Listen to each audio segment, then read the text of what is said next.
Picture a daredevil jumping off the roof of a skyscraper. He starts off falling slowly, but the more time he spends falling, the faster he goes. Meanwhile, a cable car travels down the side of the building in the same amount of time. But the cable car doesn't speed up or slow down. Both of them traveled the same total amount of distance in the same amount of time. So does that mean they always have the same velocity? Not exactly. As we all know, velocity is distance divided by time. Let's say the cable car travels at d meters per second. Every second, the cable car travels d meters. Because of this, we can add up all the distance and divide it by the total time to find the velocity, and we'll get the same number, d. But the daredevil is different. Every second, the daredevil travels more distance. The daredevil's velocity changes every second. His velocity at any of these seconds is called his instantaneous velocity. If you were to graph the daredevil's motion as we described it, you'd get something like this. This graph shows his downward displacement with respect to time.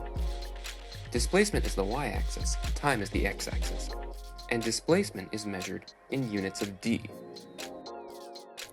And because velocity is displacement over time, our instantaneous velocity at any point would be the change in y over the change in x, the slope of the line.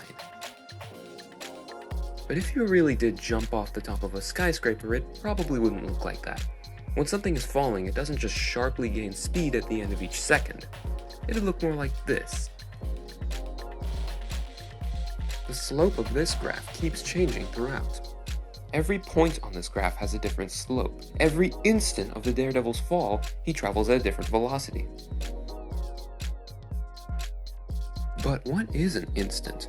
Well, imagine someone takes a picture of the daredevil as they fall. At the precise moment that picture was taken, what is the daredevil's velocity? That's what we're trying to find.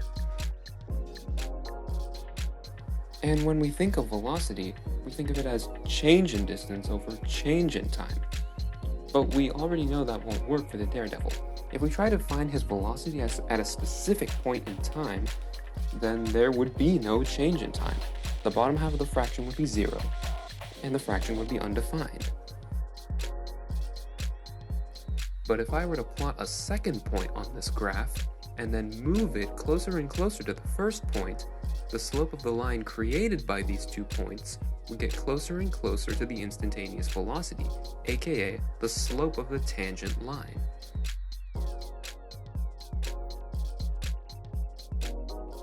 So we can't find the slope of the tangent line when the change in time is 0, but we can find the slope using something called a limit statement.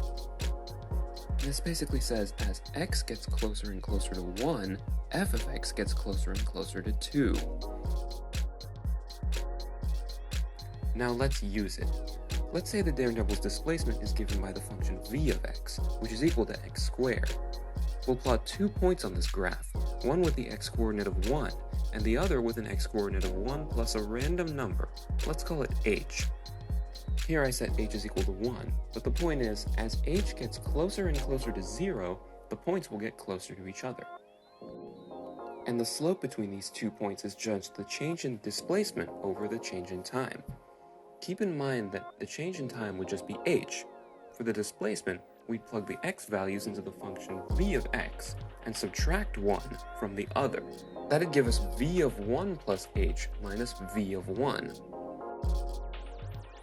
Our goal is to find what value the slope gets closer and closer to as the h, the distance between the points, gets closer to 0.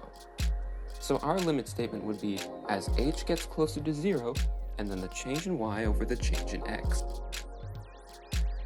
If the function was v of x is equal to x squared, that would give us this. As you might be able to notice, the x squareds will cancel each other out. Now, the only terms remaining in the numerator are the ones with h in them. After that, we can simplify by dividing each of the terms by h. That gives us h plus 2x. And since we're trying to find the value as h gets closer to 0, we would substitute h with 0, giving us 2x. So as the distance between the points in time gets closer to 0, the slope between them, 2x plus h, gets closer and closer to 2x. Now you might be wondering, if h ends up being equal to 0, how come it can be in the denominator of the fraction? Wouldn't that give us an undefined number? And you'd be right, but the trick is, h is never actually equal to 0 precisely. It gets infinitely small, but it never becomes 0. It just gets closer and closer and closer to it. And so what we're looking for is, what value does the slope get closer to as the distance between points in time gets closer to 0? This value is called the derivative, and it can be used for any point in time on the graph. It's written like this. Just substitute the value of x into the function, and you'll get the instantaneous velocity. The name of the process we just used to find the derivative is called first principles. Now let's give it a try. Keep in mind that we're trying to find the value the slope gets closer to as the distance between 2 points gets closer to 0.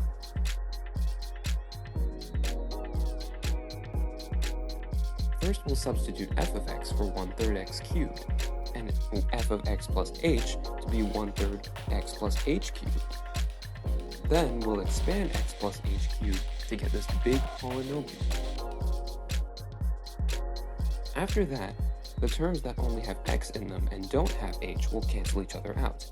In this case, the 1/3 x cubed. Now all that's left in the top half are the terms with h in them, so simply divide each one by h. Now, since we're trying to find the value that this expression gets closer to as h gets closer to 0, and now that h is no longer in the bottom half of the fraction, simply substitute h with 0. Did you get the answer? Substituting h with 0 will leave you with only one term, 1/3 times 3x squared, which is equal to x squared. And that's how you find the derivative.